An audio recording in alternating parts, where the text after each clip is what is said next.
We're now into Genesis chapter 19, and we're going to read verses 1 to 4.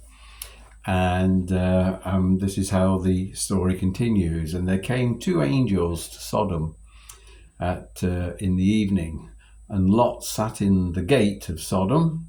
And Lot, seeing them, rose up to meet them and bowed himself with his face toward the ground.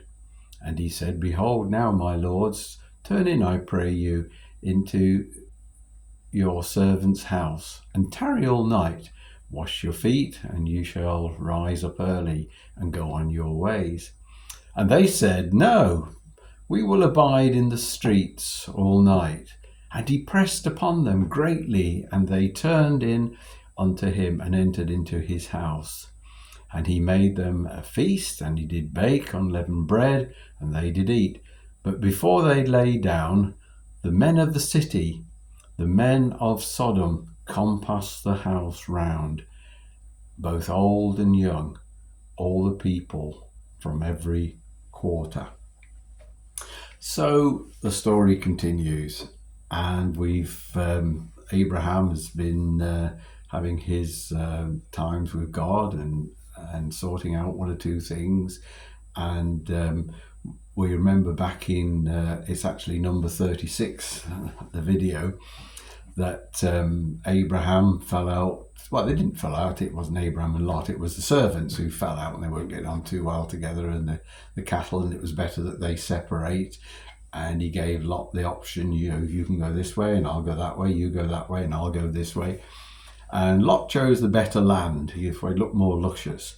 But and you remember in Genesis chapter 13, verse 12, we read these words: Abraham dwelled in the land of Canaan, and Lot dwelled in the cities of the plain, and he pitched his tent towards Sodom. And I said at the time, I don't think that's going to work out very well for him. And so that from Genesis chapter 13 into 19, we pick up the story. And where is Sodom? And where is Lot? And we find that the angels came to Sodom, and Lot sat in the gates, or in the gate of Sodom. So he pitched it towards it, and now he's in there. Not only is he in there, he's in the gate. And there's a suspicion or a probability that if he was at the gate, he was maybe one of the elders, because that's where they used to sit. So he'd worked his way. He certainly was in that city. And we know from the previous chapter that the wickedness had come up before God. And Abraham was trying to say, perhaps because he knew Lot was there, he was saying, if it's 50, 40 and on down to 10 righteous people. And God was saying, well, if there is, I'll spare. But it seems we just find Lot there. And so these two angels have come, and firstly they want to be in the streets all night, and Lot says, "Oh no, that's not very good." Now I'm a street pastor, and I certainly would advise people staying in the streets of Rugby at night, let alone in this place. And he managed to persuade them to come to his house. He knew they'd be safe in his house, and fed them and everything else.